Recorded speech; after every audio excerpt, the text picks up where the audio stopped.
ये ना फैब्रिक है 2PK लकोस्टे, इसको हम पीसी मैटी भी बोलते हैं। ठीक है, ये फैब्रिक आप देख लो।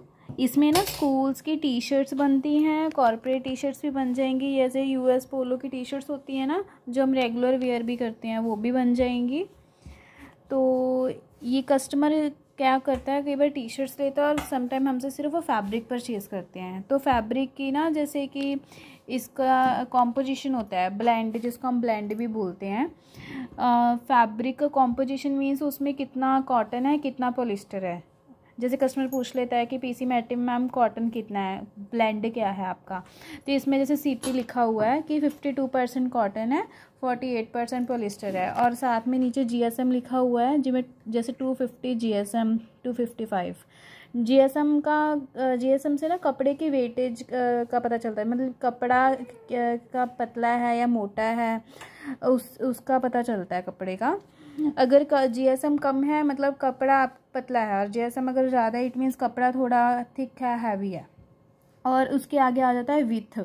विथ जैसे लिखा हुआ 52 ट्यूब। जैसे ना एक होता है, जैसे ये कपड़ा है ना ये रोल में जाता है, ठीक है, और रोल की ना जैसे विथ होती है, विथ मीन्स कि वो कितना चौड़ाई में है ना, तो उसकी जो विथ है वो 52 ट्यूब में है। पीस सबकी हर फैब्रिक की अलग अलग विथ होती है, तो जिसकी विथ है इसकी है 52 ट्यूब में। ठीक है, और ट्यूब एक होता है, ट्यूब होता है, एक होता है ओपन। ओपन मीन्स जैसे ये फैब्रिक है, ठीक है, और रोल है वो सिंगल लेयर में, लाइक जैसे ये हमारा पीसी मैटी का शेड कार्ड है, ये जैसे मतलब मान लो कि ये हमने पल्ला रोल है, ठीक है, ये सिंगल लेयर है ना, सिंगल लेयर को फोल्ड किया जाता है, तो उसका जो होता है ना इसकी ये ओपन में आ गया। और अगर होता है ट्यूब, ट्यूब होता है कि अगर उसको हम फोल्ड कर देते हैं, जैसे ये फैब्रिक है मैंने इसको फोल्ड करना है, लाइक ट्यूब का मतलब होता है ना, जैसे पहले मैंने आपको बताया था कि इसको फैब्रिक को ओपन करके फोल्ड किया था, वो ओपन हो मतलब ओपन में गया है। ठीक है, तो ये ट्यूब का मतलब होता है कि फैब्रिक को ना ऐसे फोल्ड करके फिर उसका रोल बनता है, तो ये ट्यूब फॉर्म में आ जाता है।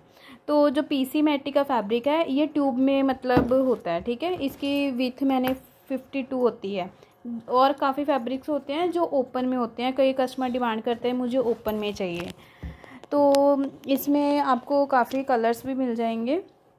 जैसे ये मोस्टली सारे कलर्स हैं। ये हमारा जो प्रोडक्ट है ना ये रेगुलर यूज़ होता है टी शर्ट्स के लिए। ये समर में ना मोस्टली ज़्यादातर टी शर्ट्स में यूज़ होता है। ये सारे मोस्टली कलर्स इसमें अवेलेबल होते हैं हमारे पास जो रेगुलर होते हैं। ये शेड कार्ड कस्टमर्स के लिए बनाए होते हैं ताकि वो इसमें से शेड अपना सेलेक्ट करके हमें उसी शेड का ऑर्डर कंफर्म कर सकें।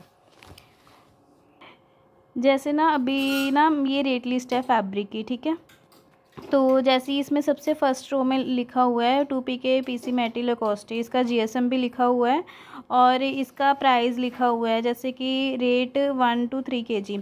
जैसे एक ना हम ये फैब्रिक जो होता है ना रोल के हिसाब से जाता है। एक रोल में ना जैसे 22 से 23 किलो कपड़ा आता है, ठीक है, तो अगर कस्टमर बोलता है कि नहीं मुझे सैंपल लेना है, पहले मुझे सैंपल आप भेज दो, तो अगर वो हमसे 1-2 किलो कपड़ा मांगता है ना तो उसको 600 रुपये के हिसाब से रेट लगेगा।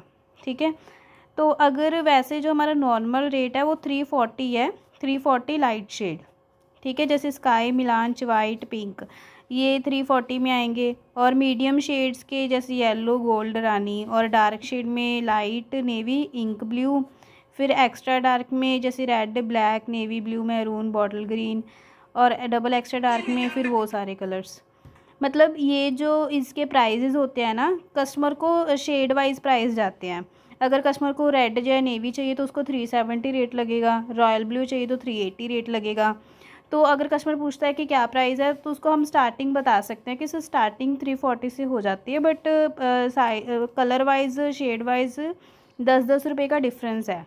अगर वो 1-2 किलो कपड़ा मांगते हैं फिर उसको ये 600 के हिसाब से रेट लगेगा। अगर कस्टमर कहेगा नहीं आपका रेट सैम्पल का बहुत ज़्यादा है तो फिर उनको आप समझा सकते हो कि सर सैम्पल एक रोल में से 1 किलो कपड़ा काटने में बहुत मेहनत आती है, बाकी अगर आप क्वांटिटी ऑर्डर कंफर्म करोगे जो अभी हम आपसे एक्स्ट्रा पेमेंट ले रहे हैं वो आपके ऑर्डर में एडजस्ट हो जाएगा।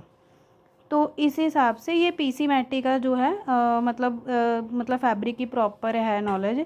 इसमें अगर कस्टमर एक बायो वॉश का आता है पॉइंट, बायो वॉश में क्या होता है ना, ये कपड़े बायो वॉश में कपड़े पे ना जैसे फर्निशिंग अच्छी हो जाती है, कपड़ा सॉफ्ट हो जाता है, बबलिंग नहीं आती है कपड़े पे, और कपड़े मतलब कपड़े की क्वालिटी भी इंक्रीज़ हो जाती है थोड़ी।